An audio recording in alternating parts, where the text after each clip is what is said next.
یہ آسمانی کتاب آنے والی نہیں ہے. 1450 سال پہلے وہ نبی بھی دنیا میں آیا ہے اور اپنے مختصر سی زندگی گزار کے 63 سال کی عمر میں دنیا سے پردہ فرماتا ہوا یہ کہہ کے جا چکا ہے العلماء ورثۃ الانبیاء، علماء انبیاء کے وارث ہیں. جب آپ دنیا سے جا رہے تھے حضرت جبریل امین سے ملاقات ہو گئی.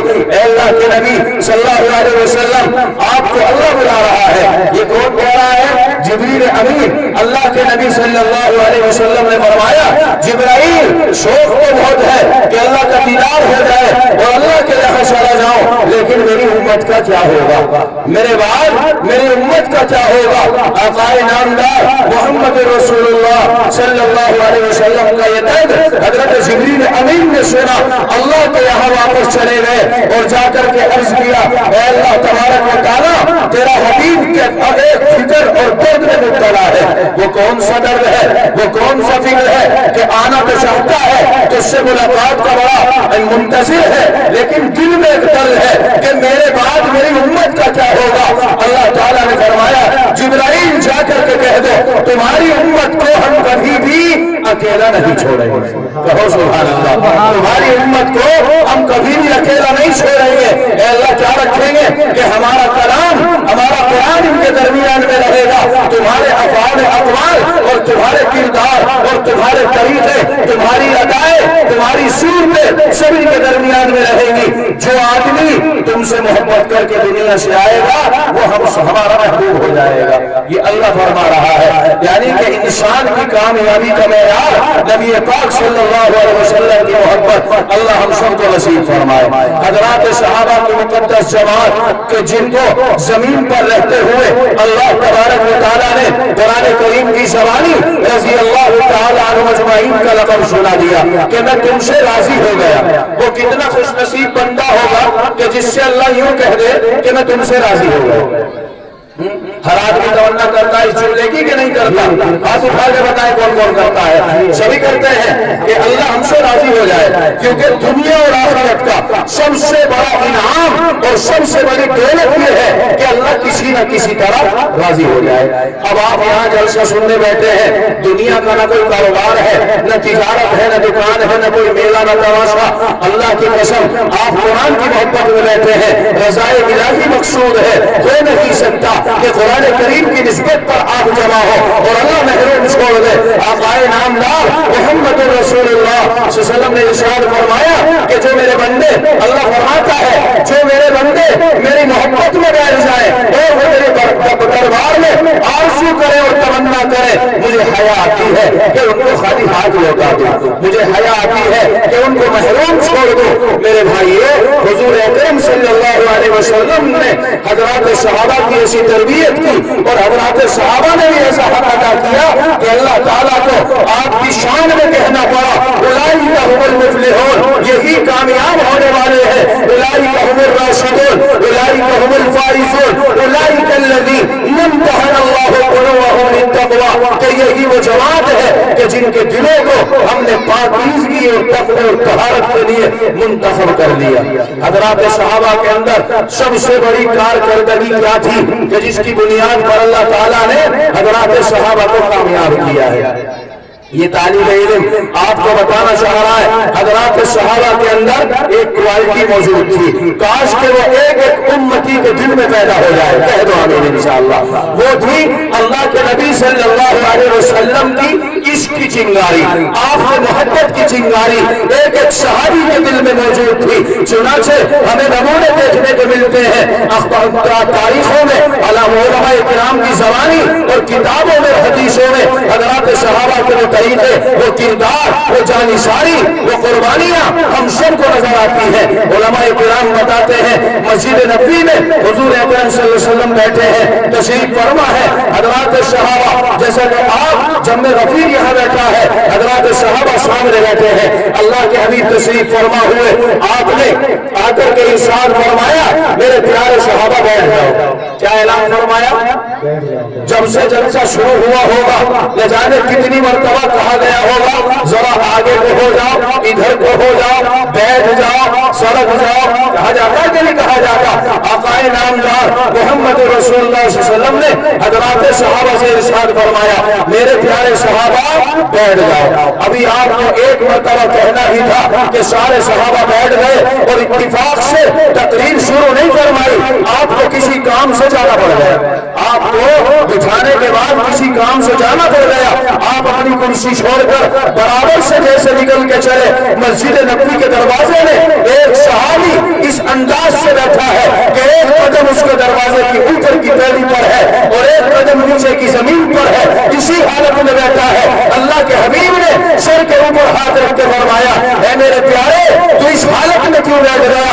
یا تو اوپر ہو جاتا یا نیچے ہو جاتا. صحابی نے نیچے کو گردن کی اور فرمایا اللہ کے حبیب جس وقت آپ نے بیٹھنے کا حکم دیا تھا میرا ایک قدم اوپر تھا ایک قدم نیچے تھا, میری غیرت نے گوارا نہیں کیا. سرکار دو عالم صلی اللہ علیہ وسلم کی کوئی بات کانوں میں پڑے اور عمل میں اتنی بھی تاخیر ہو جائے کہ نیچے کا قدم اوپر یا اوپر کا قدم نیچے, میں جہاں تھا وہیں کے وہیں بیٹھ گئے.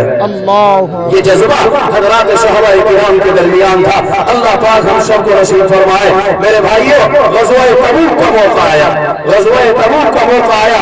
آقا نامدار محمد رسول اللہ صلی اللہ علیہ وسلم نے حضرات صحابہ کے بیچ میں بیٹھ کر ارشاد فرمایا ابو بکر عمر عثمان علی سب اکٹھے ہیں.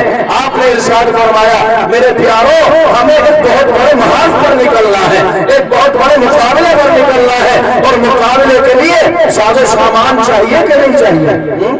ٹرین میں سفر کرنے کے لیے ٹرین کا ٹکٹ چاہیے کہ نہیں چاہیے؟ گھاس کاٹنے کے لیے تراکی چاہیے کہ نہیں چاہیے؟ کسی بھی کام کو کرنے کے لیے دنیا میں رہتے ہوئے اسباب کا انتظام ضروری ہے. حضور پاک صلی اللہ علیہ وسلم نے ارشاد فرمایا میرے پیارے صحابہ کسی کے پاس جوتی چپل نہیں ہے, کسی کے پاس کپڑا نہیں ہے, کسی کے پاس کھانے کے لیے نہیں ہے, کسی کے پاس کچھ نہیں ہے, یہاں تک کہ کسی کے پاس تو سطر چھپانے کے لیے کپڑا بھی نہیں ہے. ایک کام کرو اس محاذ کے لیے, اس تیاری کے لیے, اس مقابلے کے لیے جس سے جو کچھ بن پڑے لا کر کے اکٹھا کر لو. اور آپ مسلمان کہتے ہیں یہ مدرسے والے جلسہ کرتے ہیں اور چندہ کرتے ہیں, یہ کوئی نیا کام ہے؟ آقا نامدار محمد رسول اللہ صلی اللہ علیہ وسلم کی چہیتی سنت ہے یہ چندہ کرنا. مذہب اسلام کو جب بھی جس چیز کی ضرورت پڑی ہے ایمان والوں نے شانہ بشانہ ہو کر دل و جان سے قربانی دے کر مجھ تک اور آپ تک اس دین کو پہنچانے میں کوئی کمی نہیں چھوڑی, کوئی کمی نہیں چھوڑی. میرے بھائیو آپ نے اعلان فرمایا, اعلان سامنے والوں کو ہو رہا تھا, اعلان سامنے والوں کو ہو رہا تھا. مسجد نبوی کے برابر میں دیوار کی جڑ میں ایک غریب مدینے کا مسلمان کھڑا ہے جس کے گھر میں کچھ نہیں ہے, جس کے گھر میں کچھ نہیں ہے, جیبوں میں کچھ نہیں ہے. ایک اتنا بڑا کپڑا, ایک اتنا بڑا چادر کا ٹکڑا جس سے کہ سطر چھپایا جا سکے, اتنا تہمت باندھ کر مسجد نبوی کی دیوار کی جڑ میں یہ مدینے کا غریب مسلمان کھڑا ہے. اس کے کانوں میں بھی آواز پڑ گئی محمد رسول اللہ صلی اللہ علیہ وسلم نے سوال کیا ہے, آسمان کی طرف نگاہ اٹھاتا ہے اور آنکھوں سے آنسو نکال کے کہتا ہے کاش کہ میں اے اللہ میں بھی مالدار ہوتا. آمنہ کا دل یتیم امام الانبیاء تاجدار وطا محمد رسول اللہ صلی اللہ علیہ وسلم کی زبان سے کچھ سوال ہوتا اور میں بھی اپنے مال میں سے آپ کو جواب کے طور پر پیش کر دیتا.